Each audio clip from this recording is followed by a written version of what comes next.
ሰላም ቤተሰብ፣ እንደተለመደው ዛሬም በጣም አስገራሚና ልብ አንጠልጣይ የሆነ የፍቅር ታሪክ ይዤላችሁ መጥቻለሁ። ታሪካችን የሚጀምረው አንድ ሳሎን ውስጥ አባት፣ እናት፣ ወንድ ልጅና ሴት ልጅ ያካተተ አንድ ቤተሰብ በጋራ ቴሌቪዥን ሲመለከቱ ሲሆን ወንድ ልጃቸው ዴቪድ ለቤተሰቡ በጣም አስደሳች የሆነ ዜና ይነግራቸዋል። ቆይ ከዛ በፊት አሁን ላይ 300 ሰብስክራይበር አለን። እቅዳችን በዚህ 90 ቀን ውስጥ 100,000 ሰብስክራይበር ለመግባት ነው። አንችልም? እንችላለን። ሰብስክራይብ አድርጉ። ዜናውም በዩኒቨርሲቲው በተዘጋጀ የፊልም ስክሪፕት ጽሑፍ ውድድር እንዳሸነፈና በራሱ ስክሪፕት ላይ በተመሰረተ ፊልም ዳይሬክት እንደሚያደርግ እንረዳለን። በውድድሩ በማሸነፉ በጣም የተደሰተ የሚመስለው ዴቪድ እቅዱ በዩኒቨርሲቲ የስኮላርሺፕ ተማሪ ስለሆነ የፊልሙን ሙሉ ወጪ ዩኒቨርሲቲው ይሸፍናል የሚል ቢሆንም እሱና የቅርብ ጓደኛው ማርክ ግን የፊልሙን ፕሮዳክሽን ገንዘብ ለመቀበል ከአማካሪያቸው ጋር ሲገናኙ ተስፋቸው በቅጽበት ይጨልማል። ሁለቱም በጣም ያዘኑበት ምክንያት ዩኒቨርሲቲው ለፊልማቸው ምንም አይነት የገንዘብ ድጋፍ ባለማድረጉና የህልም ፕሮጀክታቸው አደጋ ላይ በመውደቁ እንደሆነ እንረዳለን። ፕሮፌሰሩም የተከዘ ፊታቸውን አይቶ ዴቪድን አንድ ታዋቂ ተዋናይ በፊልም ላይ እንዲሰራ ሳምንና ያኔ ዩኒቨርሲቲው ገንዘብ ለመስጠት ፈቃደኛ ይሆናል ይለዋል። ሰውየውም ሶፊያ የምትባል ተዋናይን ፊልሙ ላይ እንድትተውን እንዲጠይቃት ሲነግረው እናይና ሐሳብ ሶፊያ በዩኒቨርሲቲያቸው የምትማር ታዋቂ ተዋናይ ብትሆንም ከቅርብ ጊዜ ወዲህ ግን በስራዋ ላይ አንዳንድ ችግሮች አጋጥመዋታል። ማርክም የሶፊያ ተወዳጅነት በማህበራዊ ሚዲያ በተሰራጩባት መጥፎ ወሬዎች ምክንያት በጣም እንደቀነሰና ከመዝናኛ ዓለም ለጊዜው ተሰውራ እንደነበር ነግሮ አሁን የት እንዳለች እንደማይታወቅ ያስረዳል። ነገር ግን ፕሮፌሰሩ እሷ ጥሩ ልጅ ናት፣ ወሬዎቹም ስላልተረጋገጡ ዴቪድ ሊያገኛት መሞከር አለበት ይለዋል። ዴቪድ እንደተባለው ሶፊያን ለማግኘት ቢሞክርም ስልኳን ለማንሳት ፈቃደኛ ስላልነበረች ግን ምናልባት ከእንግዲህ ልታናግረው እንደማትፈልግ በማሰብ ተስፋ ይቆርጣል። ነገር ግን ከትንሽ ቆይታ በኋላ ሶፊያ መልሳ ስትደውል ዴቪድ ራሱ ስልኩን ለማንሳት ያመነታል። ማርክ የጓደኛውን የልጅነት ባህሪ ሲያይ ዴቪድ ትልቅ እድል እንዳያበላሽበት ጓደኛው ስልኩን እንዲያነሳ መጨቅጨቅ ይጀምራል። ዴቪድ ስልኩን ላለማንሳት የፈለገበት ምክንያት ከትውስታው ስንመለስ እሱና ሶፊያ ከብዙ ዓመታት በፊት የፍቅር ግንኙነት እንደነበራቸውና ደስ በማይል መልኩ እንደተለያዩ እንረዳለን። ከዚያም ትዕይንቱ ወደ 3 ዓመት በፊት ወደ ነበረው ጊዜ መለስና ዴቪድ እና ሶፊያ ለመጀመሪያ ጊዜ የተገናኙበት ሲኒማ ቤት ውስጥ ሲሆን ፊልሙን ከተመለከቱ በኋላ በአንድ ካፌ ውስጥ ቆም ብለው ደስ በሚል መልኩ ሰላምታ ይለዋወጣሉ። ዴቪድ ሶፊያ በዩኒቨርሲቲው ቆንጆና ተወዳጅ ልጅ ስለሆነች እኔን አለማወቋ የተለመደ ነው ብሎ ቢያስብም ሶፊያ ግን እሱን ዩኒቨርሲቲ ውስጥ እንደምታውቀው ስትነግረው ይገረማል። ከዚያ በኋላ አብረው ወክ ይወጡና ዴቪድ የሶፊያን ውበት እያደነቀ ተዋናይ ለመሆን እንድትሞክር ይጠይቃታል። ባልተጠበቀ ሁኔታ ሶፊያ ታዋቂ ተዋናይ መሆን ህልሟ እንደሆነ ተነግረውና በመቶዎቹ የሚቆጠሩ የትወና ፈተናዎችን ብትወስድም በሁሉም እንደወደቀች አዝና ትነግረዋለች። ዴቪድ ይህንን ሲሰማ በጣም ተገርሞ ብዙ ጊዜ ብትወድቅም ለህልሟ መታገሏንና ተስፋ ለመቁረጧን እንደሚያደንቅ ይገልጽላታል። በዚህን ጊዜ ሶፊያ የዴቪድ ቃላት ውበቷን ብቻ ሳይሆን ጥረቷን የሚያደንቁ መሆናቸውን ስትሰማ ለሱ ትንሽ ፍላጎት ማሳየት ትጀምራለች። ጥሩ ቀን ስላሳለፈች ሶፊያ ለቀጠሮ ትጋብዘውና ቀኑን ሙሉ ስለ ብዙ ነገሮች ያወራሉ። ዴቪድ ብዙ የሚያመሳስላቸው ነገር እንደሌለ ቢረዳም ሶፊያ ግን በጣም አስደሳችና ቀልደኛ ሰው ስለሆነች ከእሷ ጋር ሲሆን በጣም ምቾት ይሰማዋል። በቀጠሯቸው መጨረሻ ላይ ባልተጠበቀ ሁኔታ ይሳሳሙና ግንኙነት ይጀምራሉ። ወደ አሁኑ ጊዜ ስንመለስ ስለ ፊልም ፕሮጀክቱ ለመወያየት በአንድ ቦታ ለመገናኘት ይስማሙና ከረጅም ጊዜ በኋላ እንደገና ሲገናኙ ሁለቱም በጣም የተጨናነቁ ይመስላሉ።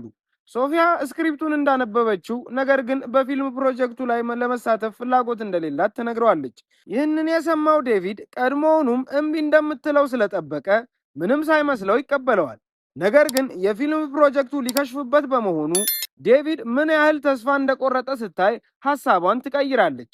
ውሉን ከፈረመች በኋላ ሶፊያ ልትሄድ ስትል ግን ዴቪድም ባልተጠበቀ ሁኔታ የውሉን ዋጋ ስላልጠቀሰና ፕሮፌሽናል ለመምሰል ስለፈለገ በእጁ የያዘውን ውል ይቀደውና ለሶፊያ በቅርቡ አዲስ ሙሉ ማስረጃ ያለው ውል እንደሚያዘጋጅ ይነግራታል። ነገር ግን ብዙም ሳይቆይ የያዘውን ብቸኛ ማስረጃ በመቅደዱ ትልቅ ስህተት እንደሰራ ይገነዘብና በማግስቱ ዴቪድና ማርክ ሶፊያን በተሳካ ሁኔታ እንዳሳመኗት ለፕሮፌሰራቸው ለመናገር ያገኙታል። ፕሮፌሰሩ ግን ምንም ቃል እንዳልገባላቸው ይናገርና ዩኒቨርሲቲው አሁንም ለፊልም ፕሮጀክቱ ገንዘብ ለመስጠት ፈቃደኛ እንዳልሆነ መርዶን ይነግራቸዋል። በዚህን ጊዜ ለፊልም ፕሮጀክቱ ምንም ገንዘብ ስለሌለው ዴቪድ ወላጆቹን ማሳመንን ጨምሮ ገንዘብ ለማግኘት ብዙ መንገዶችን ያስባል። በራስ ሰዓት ላይ ዴቪድ ከወላጆቹ ገንዘብ ለመበደር ያለውን ሐሳብ ቢናገርም ወዲያውኑ ወላጆቹ ድሃ እንደሆኑ ያስታውሱትና ሌላ አማራጭ ለመፈለግ ይገደዳል። ወላጆቹ ታዋቂ ዳይሬክተር የመሆን ህልሙን እንደማያሳስባቸውና በተጨማሪም አሁንም ለባንክ ዕዳ ስላለባቸው ገንዘብ እንደሌላቸው ሲነግሩት ተስፋ የቆረጠው ዴቪድ በወላጆቹ ላይ በጣም ይናደድና ክፍሉ ገብቶ በሩን ይዘጋል። ከጥቂት ጊዜ በኋላ ግን አባቱ መጥቶ እናቱ ሳታውቅ የኤቲኤም ካርድ ይሰጠውና ገንዘቡን እንደሚመልስ ቃል እስከገባ ድረስ ሊያበድረው ፍቃደኛ መሆኑን ይነግረዋል። ቪዲዮውን እዚህ ድረስ ከተመለከታችሁት ተመችቷችኋል ማለት ነው። ቪዲዮውን ላይክ፣ ቻናሉን ደግሞ ሰብስክራይብ ማድረግ አይረሳ እንላለን። ወደ ታሪካችን። አባቱ አሁንም እንደሚያስብለት የተረዳው ዴቪድ ወዲያውኑ ልቡ ይነካና ማልቀስ ይጀምራል። ነገር ግን በአባቱ የባንክ ሂሳብ ውስጥ ያለው ገንዘብ የፊልሙን ፕሮጀክት ለመሸፈን በቂ ስላልሆነ ዴቪድ ተጨማሪ ገንዘብ ለማግኘት ከጓደኛው ጋር የተለያዩ ስራዎችን ለመስራት ይገደዳል። ብዙም ሳይቆይ ፕሮፌሽናል የሆነ የቅጥር ውል ይዞ ከሶፊያ ጋር እንደገና ይገናኝና ሶፊያ ተስማምታ ስለ ደሞዟ ግድ እንደማይሰጣት ትነግረዋለች። በዚህን ጊዜ በደግነቷ የተገረመው ዴቪድ ፍቅር ግንኙነት በነበራቸው ጊዜ አዘውትረው የሄዱበት ወደ ነበረው ምግብ ቤት ይወስዳትና ጥሩ ምሳ ይበላሉ። በዚህን ጊዜ የልብ ልባቸውን ሲያወሩ በጣም ይቀራረቡና በስሜት ተውጠው ሊሳሳሙ ትንሽ ይቀራቸዋል። ታዋቂዋን ተዋናይ በተሳካ ሁኔታ ካሳመነ በኋላ ዴቪድ ከፊልም ሰራተኞቹ ጋር ስብሰባ ለማድረግ ይዘጋጃል። ሰራተኞቹ በቀን የምታንቀላፋ እህቱ ሳራና ክንዱ የተጎዳ ክሪስ የሚባል ካሜራማን እንደሆኑ እናይና ሁለቱንም ዴቪድ ሲያይ ስራቸውን በአግባቡ መወጣት ይችሉ እንደሆነ መጠራጠር ይጀምርና ፊልሙ ሌላ ተዋናይ ስለሚያስፈልገው ፕሮፌሰሩ ኤሚሊ የምትባል ልጅን ይዞ ይመጣል። ኤሚሊ አዲስ ተማሪ ብትሆንም ፊቷ ከሶፊያ ዕድሜ የሚበልጥ ከመምሰሉም በላይ የድምፅ መጎርነን ችግር ስላለባት እንደ ሕፃን ለመተወን አትሆንም። ሁሉም ነገር እንደጠበቀው ስላልሄደ ዴቪድ ወዲያውኑ ብስጭትና ሐዘን ይሰማውና ገና ፊልም መስራት ከመጀመራቸው በፊት ተስፋ ይቆርጣል። ነገር ግን ማርክ ለፊልሙ መስሪያ የሚሆን ገንዘብ ለማግኘት ብዙ ከባድ ስራዎች እንደሰሩ ሲያስታውስ የቅርብ ጓደኛውን ለማበረታታት ይሞክራል። ነገር ግን ዴቪድ ሲያስበው ፕሮፌሰሩ አውቆ ፊልሙን እንዳይሰሩ የማይረቡ ተዋናዮችን እያቀረበና ገንዘብ አልሰጥም እያለ እንደሆነ ሲያስብ ይበልጥ የፊልም ፕሮጀክቱን ለመተው ማሰብ ይጀምራል። በማግስቱ ሶፊያና ሰራተኞቹ ለቅድመ ቀረጻ ውይይት ለማድረግ ሲሰበሰቡ ዴቪድ ሳይመጣ ይቀራል። እስከ ከሰዓት ድረስ ቢጠብቁትም ዴቪድ ስላልመጣ ሁሉም በጣም ይጨነቁና ብዙ ከመጠበቅ የሰለቻት ሶፊያ ለመሄድ ወስና ዴቪድ አዘውትሮ ወደሚሄድበት ምግብ ቤት ትሄዳለች። እዚያም ሰክሮና ተስፋ ቆርጦ ስታየው ምን ያክል ቶሎ ተስፋ የሚቆርጥ ወጣት መሆኑን ትረዳለች። ሶፊያ ወደ ዴቪድ ቀርባ ፈሪ መሆኑን እንዲያቆም ትነግረውና የዴቪድ በቀላሉ ተስፋ የመቁረጥ ባህሪ ከብዙ ዓመታት በፊት የተለያዩበትን ጊዜ እንዳስታወሳት ትናገራለች። በዚያን ጊዜ ዴቪድ ግንኙነታቸውን ለማቆም መጀመሪያ የወሰነው እሱ እንደነበር እንመለከትና ያን ያደረገበት ምክንያትም እሱ በጣም ፈሪ ስለነበርና በኋላ ሶፊያ የበለጠ ታዋቂ ሆና ትተወኛለች ብሎ እንደሆነ እንረዳለን። ዴቪድ ሶፊያን መጀመሪያ ለመተው ቢወስንም ምንም እንኳን በቀጥታ ባትናገረውም ሶፊያ አሁንም እንደምትወደው ፍንጭ ትሰጣለች። ሶፊያ ዴቪድን በፊልም ፕሮጀክቱ ላይ እንዲያተኩር እና ሸክሙን ብቻውን እንዳይሸከም ስትመክረው ፊልም ለመስራት ጠንካራ የቡድን ስራ በጣም አስፈላጊ እንደሆነ ታስረዳዋለች። ከጥቂት ጊዜ በኋላ ማርክና የፊልም ሰራተኞቹ ዴቪድን ለማበረታታት ወደ ምግብ ቤቱ ይመጣሉ። ለነሱ በጣም አስፈላጊው ነገር ልምድና እርዳታ ከሚያስፈልጋቸው ጓደኞቻቸው ጋር መተባበር ስለሆነ ከዚህ ምንም ትርፍ የሌለው ፊልም ክፍያ መቀበል እንደማይፈልጉ ይነግሩታል። በአዲስ ተስፋና ድፍረት የተሞላው ዴቪድ ከቡድኑ ጋር የፊልም ፕሮጀክቱን መቅረጽ ይጀምሩና እህቱ ሳራም እንደ ረዳት ዳይሬክተር ሆና ትረዳዋለች።